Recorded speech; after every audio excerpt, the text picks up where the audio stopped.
Olá, meus amigos, sejam todos muito bem-vindos ao canal Politizando. Eu sou o William Jacob. Eu quero trazer nesse vídeo aqui como é que tá a situação de Damares Alves, que fez um fio lá no seu Twitter, tentando, talvez, tirar o seu corpo fora de eventuais responsabilidades sobre a situação em que vivem lá os Yanomami, cujas imagens me entristeceram, me causaram uma grande indignação e, assim, são imagens chocantes.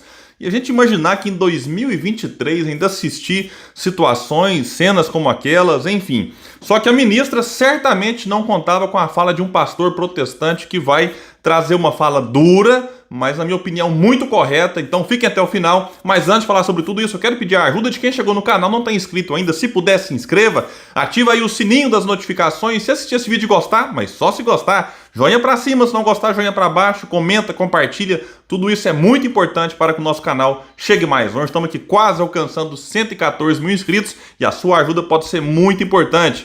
Pessoal, então é o seguinte, a Damares Alves, ex-ministra da Mulher, da Família e Direitos Humanos do governo Bolsonaro, que está sendo muito criticada por conta de tudo que está sendo noticiado em relação ao povo Yanomami, fez um fio no seu Twitter e começou dizendo: acompanhei com dor e tristeza as imagens que estão sendo divulgadas sobre os Yanomami. Minha luta pelos direitos e pela dignidade dos povos indígenas é o trabalho de uma vida, mas diante tantas mentiras espalhadas nos últimos dias, preciso esclarecer algumas coisas. Primeiro, luta de uma vida, calma que daqui a pouco eu vou trazer a fala de um pastor que conhece Damares, viu? E aí ela vai dizer em seguida que o seu ministério fez tudo o que era possível, vai dar uma relativizada ao falar de eventuais problemas nos governos do PT e, claro, vai culpar a pandemia, sempre ela. Disse Damares: a desnutrição entre crianças indígenas é um dilema histórico e foi agravada pelo isolamento imposto pela pandemia. E é curioso, a gente faz alguma crítica ao governo Bolsonaro, aparece aqui no canal, quando eu faço lá nas minhas redes sociais, ou quando eu vejo alguma entrevista de alguém que fez parte do governo Bolsonaro, a desculpa que muitos apoiadores de Bolsonaro é sempre a pandemia, guerra na Ucrânia, prefeito, governador, nunca do próprio governo Bolsonaro. Aí disse ela que entre os anos 2007 e 2011, o Vale do Javari já tinha índices alarmantes.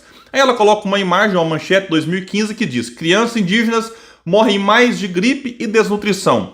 Em uma outra postagem ela vai dizer, vai trazer uma capa de uma matéria de 2013 com a manchete: assassinato de índios aumenta 168% nos governos Lula e Dilma. Então, da minha parte, eu defendo que tem que se investigar tudo, eu não passo pano para ninguém. De fato, tem muitas denúncias, muitas matérias feitas pela imprensa na época dos governos do PT, em que a situação dos indígenas não era das melhores, e tudo, a gente vê assim, um certo silêncio por parte do chamado campo progressista. Mas é curiosa a postura da Damares de relembrar episódios do governo do PT como forma de naturalizar o que ocorre lá.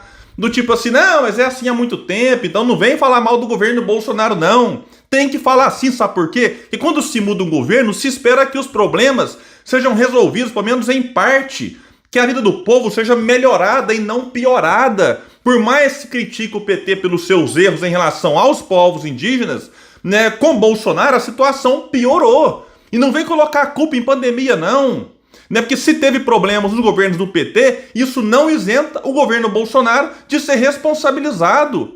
E se ninguém lá atrás foi punido, se der tempo que se puna também, que seja agora. Porque são daqui 4 anos, daqui 8 anos, vão pegar a manchete de agora e mostrar, mas antigamente também teve problema, então nunca vai poder punir as pessoas que devem ser responsabilizadas por isso, nesse país que vem virando o país da impunidade. Então espero que seja apurado, e que os responsáveis paguem pelo que a gente está vendo aí, de imagens que nos chocam no passado e no presente. Mas eis que aparece então o pastor Alexandre Gonçalves, que é também policial rodoviário federal, que foi no seu Twitter e deu aquela invertida na Damares Alves. Ele retuitou a postagem dela e perguntou o seguinte: oi Damares, lembra de mim? Anos 90, aquele missionário, falando dele próprio, que denunciou uma agência missionária americana que fez um filme com crianças indígenas sem permissão da FUNAI. Agência esta que você, Damares, defendeu a fim de que não pagassem a multa que o Ministério Público Federal pediu à Justiça. Sua fama, lembra ele, nas igrejas começou ali, e dessa forma, sendo assessora parlamentar dos mais vis deputados de Brasília. Conseguiste proximidade com a esposa do mais vil de todos, Bolsonaro. Sim, Damares é muito amiga de Michele e essa amizade ajudou Damares a se tornar ministra.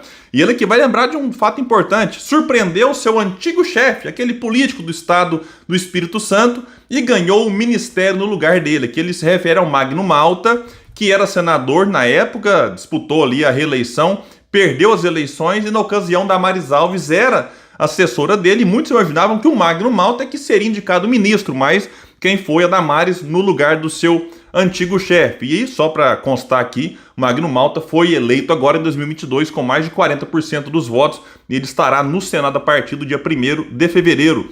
Voltando ao pastor Alexandre, que continuou dizendo: o problema do mundo gospel é que ele, no passado, era pequeno e todos que viveram naquele mundo se conhecem.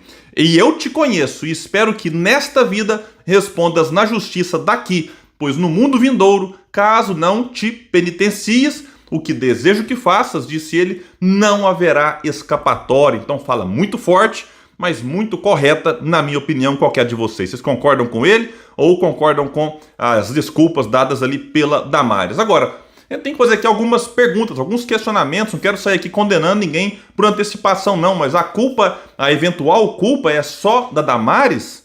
Ou é preciso também apurar outras responsabilidades? Por exemplo, Ministério da Justiça, o Anderson Torres já está preso por outros problemas, Sérgio Moro, que foi ministro da Justiça lá atrás, diretores das instituições que deveriam fiscalizar e ajudar os Yanomami e eventualmente não ajudaram, ou até facilitaram para que eles chegassem nessa situação. As ONGs fizeram alguma coisa? São questionamentos, eu estou aqui condenando ninguém não. Qual que é a responsabilidade do Mourão, que além de vice-presidente era chefe do Conselho Nacional da Amazônia Legal? E as Forças Armadas? Eu estava lendo aqui uma coluna do Leonardo Sakamoto, que escreveu um texto interessante sobre o assunto e lembrou a responsabilidade delas. Disse ele: as Forças Armadas deveriam estar expulsando e prendendo garimpeiros que invadiram terras indígenas, bombardeando e retomando pistas de pouso usadas por criminosos, abatendo, como prevê a lei, aeronaves que invadem nosso espaço aéreo para um comércio ilegal que leva crianças indígenas à morte, e protegendo a soberania nacional através do cuidado com as nossas fronteiras. Preferiram ser cúmplices do governo Bolsonaro, que elegeu povos tradicionais como inimigos. Aqui não pode generalizar, mas não tenhamos dúvidas de que tem muita gente nas Forças Armadas atuando sim, de uma forma que tem que ser averiguado e tal, mas tudo indica atuando de forma criminosa também em relação a essa situação por lá. E aqui, quando se fala disso, vale lembrar de um alerta grave que Ciro Gomes fez na pré-campanha. Muita gente não deu atenção, o Ciro pagou um preço alto, porque o Ciro fala demais, o Ciro é destemperado, o Ciro fala pelos cotovelos, é o que muita gente diz, mas aí o tempo passa e mostra que, Ciro Gomes tinha razão. E aqui eu vou lembrar, vou deixar um link, porque na época o Ciro Gomes denunciou o que ele chamava de holding do crime. O que aconteceu? Matéria do Correio Brasiliense, dia 24 de junho de 2022. Diz que, em entrevista à rádio CBN, Ciro falou sobre o crime organizado na Amazônia e a atuação das Forças Armadas. Segundo o então pré-candidato, o presidente Bolsonaro destruiu construções de comando e controle na região e transformou o local em holding de crime. O político também diz que o narcotráfico é claramente protegido por autoridades brasileiras, inclusive as Forças Armadas. E tem gente que tem coragem de dizer que o Ciro foi linha auxiliar do bolsonarismo, uma coisa vergonhosa e mentirosa. Você pode discordar do Ciro por vários motivos, eu não concordo com tudo o que ele fala, mas não dá para negar que Ciro Gomes sim sempre ergueu a voz para denunciar essas coisas que muita gente tem medo de denunciar. Por quê? Porque sabe que quando faz isso aqui pode acontecer o que aconteceu com o Ciro, ser alvo de alguma perseguição, como ele passou a ser. Porque aconteceu o quê? O Ministério da Defesa e, pasmem, as Forças Armadas apresentaram a PGR notícia crime contra Ciro Gomes.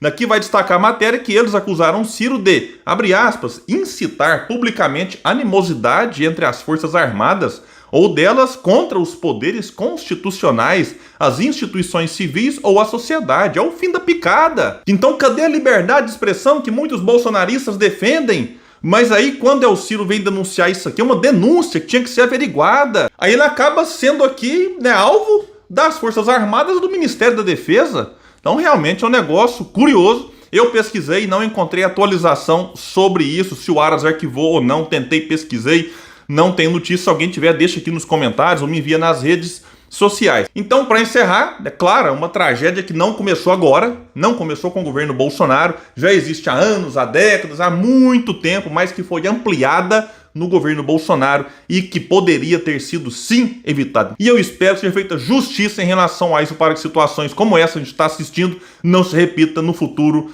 enfim, de forma alguma. Então é isso, pessoal. Valeu e até o próximo vídeo aqui no canal Politizando, um espaço que luta por um Brasil melhor.